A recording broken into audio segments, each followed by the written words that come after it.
So pleased to meet you, and thank you for checking out the Sportsline Podcast right here on CHCH. I'm Bubba O'Neil. Folks, as I love to boast, Southern Ontario is the place you want to be for successful teams, executives, and in today's case, an outstanding athlete with an excellent personal story.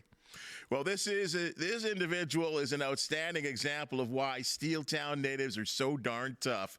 The road to opening eyes and reaching the top as a Canadian football player has been long, but grit and determination is why this former student at St. Thomas More has a reason to celebrate. At the University of North Texas, Jaylen Smith has a stud season in 2024, and he's making noise as a top prospect on both the CFL and NFL scouting bureaus. Let's meet this member of the Mean Green, Jaylen Smith. So happy to have you with us here on the Sportsline Podcast. Thank you for having me. I'm super blessed to be here. Well, it's great to have you here, and it's great because I think there's so many people that don't really know your story because you slip off to prep school after your time here in Hamilton. And can you just let our viewers know about what's going on at prep school? It really seems to be the route for a lot of players that want to go to the States, whether it be football or basketball. What was your experience?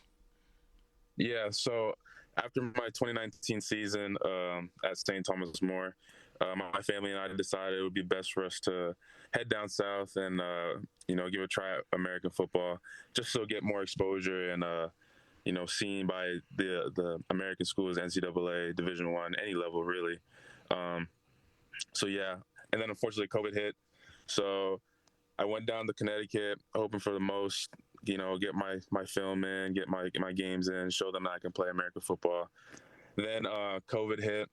Unfortunately, only got to play like 5 games. Not many coaches were taking high school students at the time, let alone prep students. So, but now since it's picking up and prep school is more prominent, people I recommend going down to the States, playing there, go to prep school. You get more exposure, you meet new people, connections, and it's a great experience to meet just brand new people all over the world.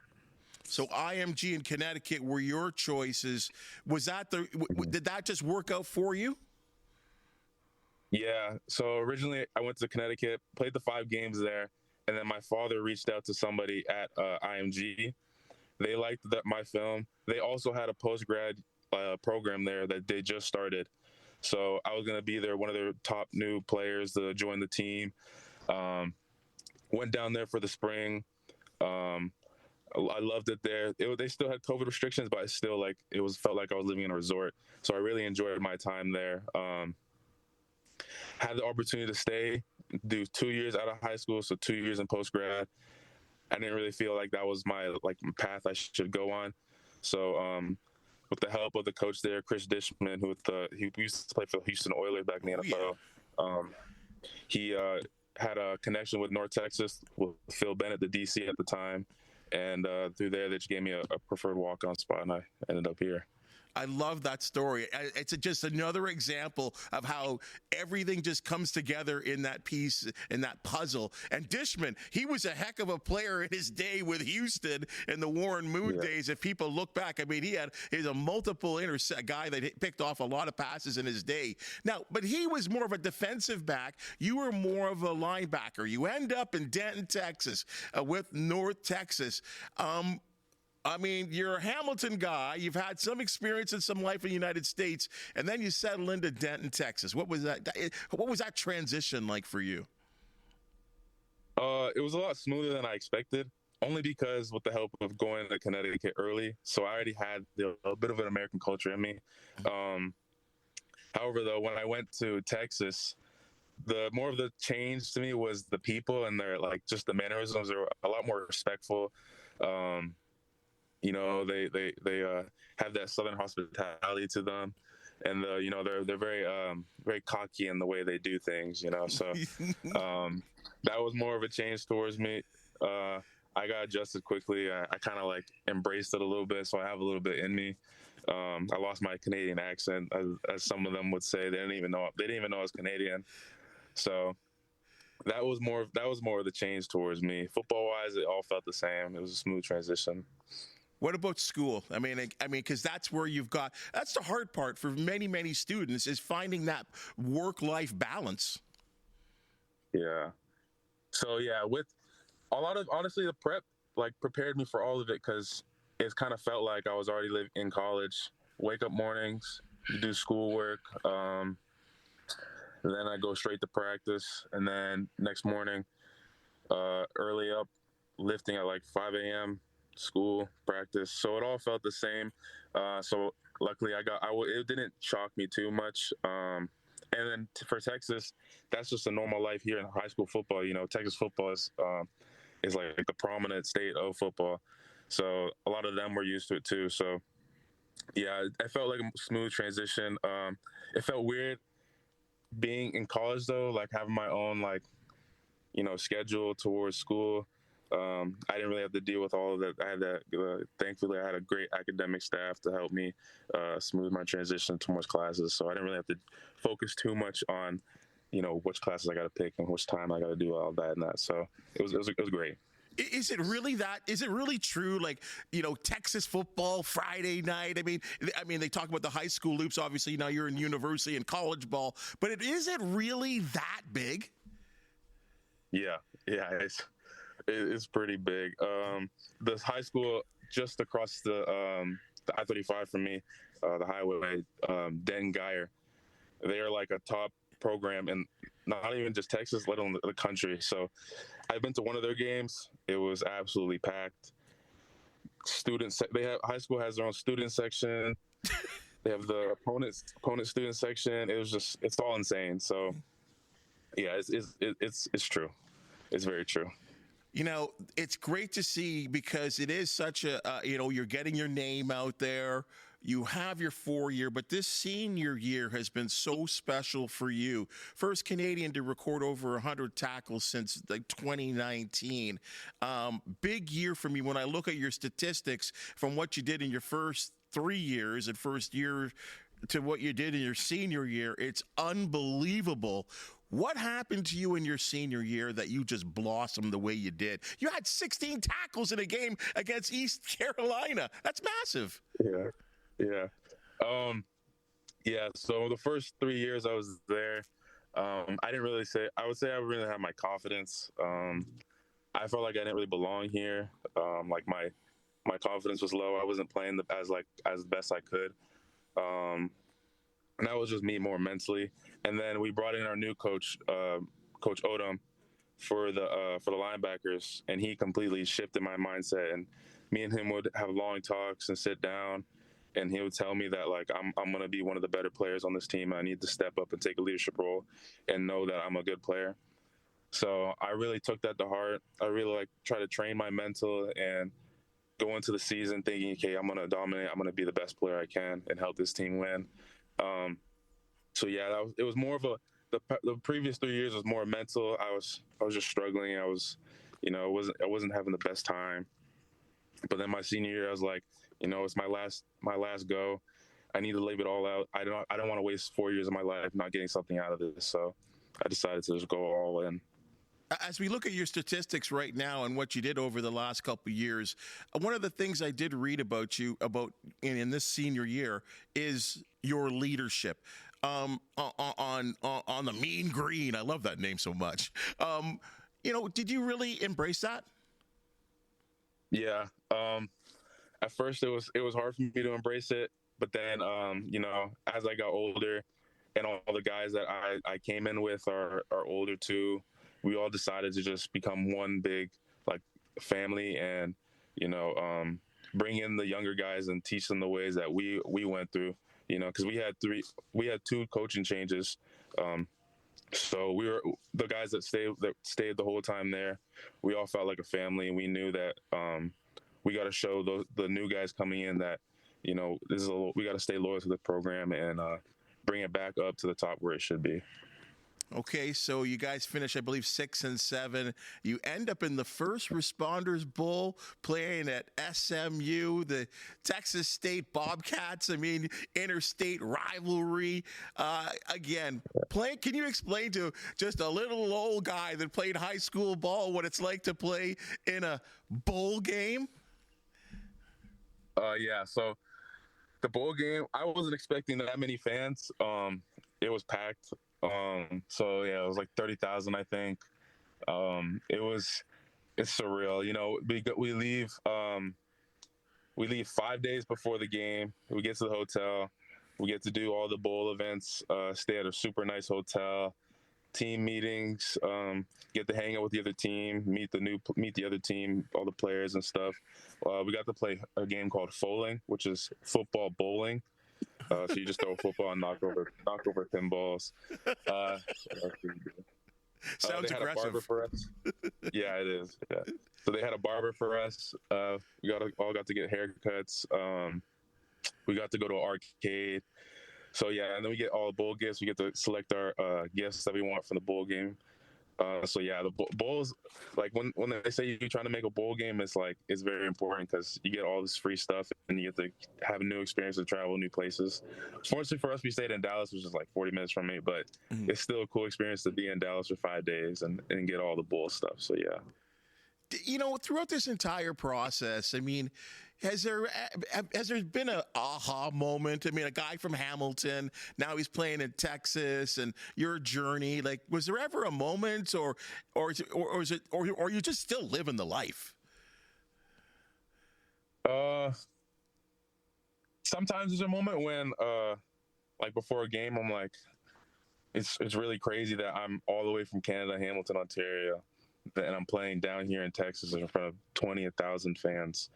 You know, so I go into the game thinking, I'm like, hey, I'm not from here. I got to show them that, you know, there's people from other places can play football. So yeah, I usually do have an aha moment. I still try to live in the moment and like try to make myself feel like I'm one of them, which I still do. I do feel like I am, but you know, it's still in the back of my head. I'm not from here. But yeah, I try. It's kind of both, a mix of both. I know this is a real time, important time for you now, but before I kind of get into what you're up to right now, I also was reading again about your personal things and how you ended up gaining 30 pounds and you packed up, but you beefed up a little bit.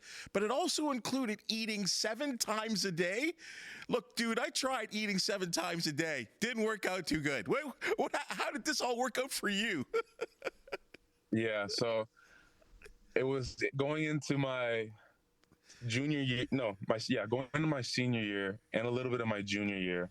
I had these 2 trainers.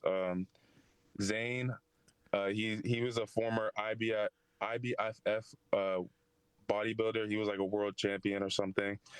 And then I had a former Hamilton Tiger Cat football player named by Matt Robichaux. So Matt from Burlington. Yes. Mm-hmm. So I would do running with Matt and then bodybuilding and dieting with Zane.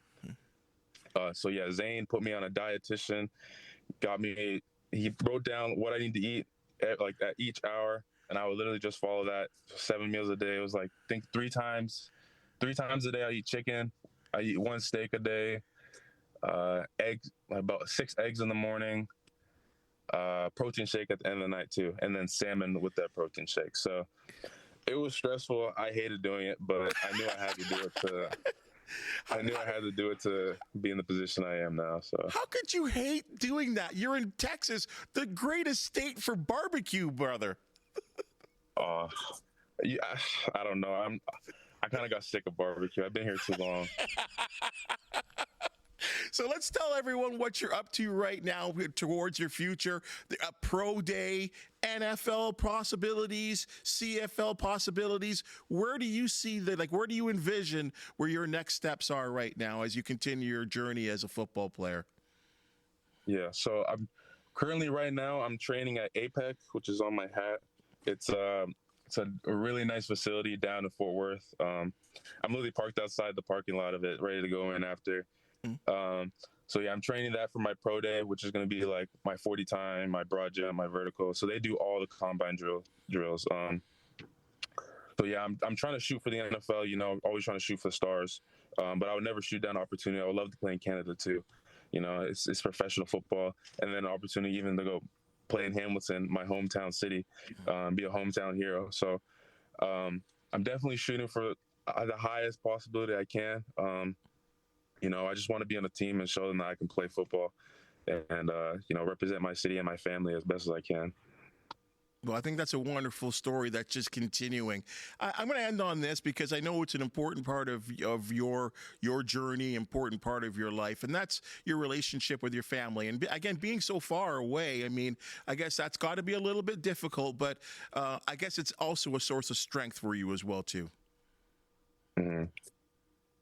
Yeah, so when I first left in Connecticut, that was probably the hardest time. I cried for like a week. But luckily, I had my twin brother with me, so the transition wasn't that bad. But it was still hard being away from home, missing my mom, my dad, my girlfriend, just everybody. You know, so as I got older, I'm like, okay, you know, I'm away from home. They sent me away from home for this exact reason. You know, I can't let my parents' money go to waste. I got to make the most out of it. And you know, at the end of the day, when it all comes down to like where I finish at, I know they're going to be proud of me no matter how far and how long I've been gone. And then I'm still doing this for them. You know, whatever I make in the professional league, a lot of the money is going towards my family and helping them put them in the best position possible to, you know, be successful and like join me along my journey since I've been gone for them for so long. So I would be remiss if I didn't ask you about your brother, who also was a baller like yourself. Mm-hmm. Yeah, he, in my opinion, he's probably the best football player I've ever played with. You know, I might be biased, but I truly believe that. You know, he had a lot of interest playing in Canada at St. Thomas More from Division I schools. You know, he could have easily, if it wasn't for COVID, I believe he could have easily been playing Division I. Unfortunately, he had something wrong with his liver, so he had to, you know, step away from football for a little bit. Came back, played Epic Master, still wasn't feeling like the way he could be back in the day in high school. You know, wasn't 100%. I didn't believe he was 100%, so, you know, he decided to step away, and now he's trying to become a full-time firefighter. And, you know, I'm always going to be supportive of his decisions, and always going to be rooting for him, be his number one fan. And I guess that is a source of inspiration for you. I guess that's just obvious. Mm-hmm. Yeah. He, you know, not being on the field with him, you know, sucks. But you know, I'm trying to play for both of us. Wonderful way to end this there, Jaylen. Again, I'm so glad that we've got to understand your story. Again, remember you making noise in the Hamilton Spectator and, you know, and we just didn't hear from you for a while. And now that we know that your career is just sailing along and that the professional loops, whether it be the NFL, and you hope you reach your dreams, but even if it is the CFL, we look forward to, you know, one day seeing 36, I think that is 36. Seeing that somewhere in the in whatever league it is, we really hope to see your dreams come true. So please keep in touch with us. Thank you so much for joining us on the Sportsline Podcast, and I wish you all the best of luck, partner. Thank you. Thank you so much for having me. I really enjoyed this. Right on. A lot of fun. Good luck with the pro day. Hey, that's your Sportsline Podcast for the day. And if you've just seen and heard, we love talking sports, especially with outstanding individuals like Jaylen. If you do know of an athlete, team, or event to promote the Sportsline Podcast, want to hear from you, please smash that thumbs up, like, and subscribe button. Do it, folks. It's for free. And if you have something to say, please comment. For the outstanding people that make the Sportsline Podcast possible, thank you so very much, and we'll see you tomorrow.